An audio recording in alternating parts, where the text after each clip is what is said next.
আমাৰ এই স্মৃতি গ্ৰন্থখন প্ৰকাশ কৰাৰ উন্মোচন কৰাৰ মুহূৰ্ততে এইগৰাকী মহান খেলুৱৈক ৰাষ্ট্ৰীয় মৰ্যাদাৰে অসমৰ মাননীয় মুখ্যমন্ত্ৰীয়ে যি সন্মান প্ৰদৰ্শন কৰিলে তাৰ বাবে আমি গভীৰ শ্ৰদ্ধা কৃতজ্ঞতা জ্ঞাপন কৰিছোঁ।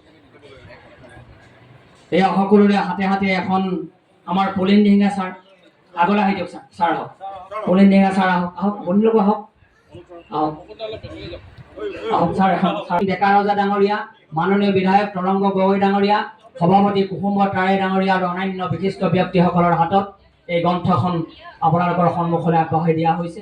আৰু মুখ্য হিচাপে অসমৰ ভাৰতবৰ্ষৰ দক্ষ এগৰাকী ফুটবল খেলুৱৈ, এতিয়া প্ৰশিক্ষক মাননীয় শ্ৰীযুত স্বাধীন ডেকা ৰজা ডাঙৰীয়াই গ্ৰন্থখন উন্মোচন কৰিছে। লগে লগে মই তেখেতক গ্ৰন্থখন উন্মোচনী ভাষণ আগবঢ়োৱাৰ বাবে অনুৰোধ জনাইছোঁ। আপোনাৰ ভাষণৰ পাছতেই মাননীয় বিধায়ক তৰংগ গগৈ ডাঙৰীয়াই দুআষাৰ বক্তব্য দাঙি ধৰিব।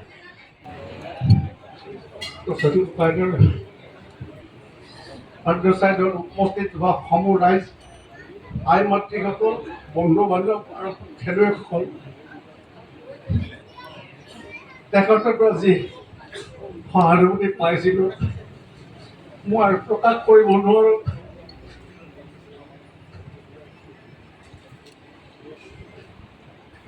তেখেতৰ যি ভৰি যাদু সকলোৱে জানে, অসম নালাগে ভাৰততে।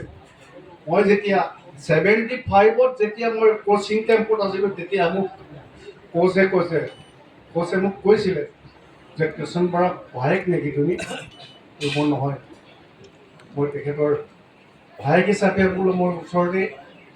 গতিকে এনে এজন সুদক্ষ খেলুৱৈক আজি আমি হেৰুৱাই যে মোৰ মাহটো হৈছোঁ, সেইটো কাৰণে আমি এৰিব নালাগিব। তেখেতৰ নিচিনা যেন আমি আকৌ আমাৰ ল'ৰা ছোৱালীক আগবঢ়াই নি অসম তথা ভাৰতত যেন প্ৰতিষ্ঠা খেলুৱৈ হিচাপে আমি গঢ় দিব পাৰোঁ। প্ৰত্যেকে যে আমি যে প্ৰতিজ্ঞাবদ্ধ হয় আজি আমি এই সংকল্প মই আপোনালোকৰ ওচৰত অনুৰোধ কৰিলোঁ। ইয়াকে কৈ মোৰ বক্তব্য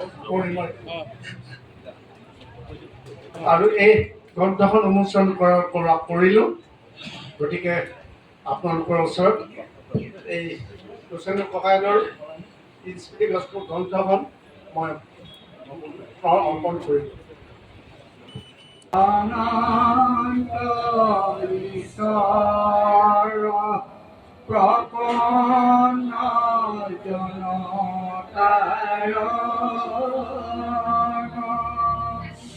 তুমি প্ৰিয়তম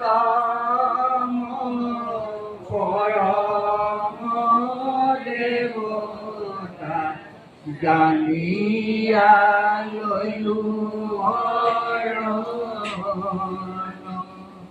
ৰাম, জানিয়া ললো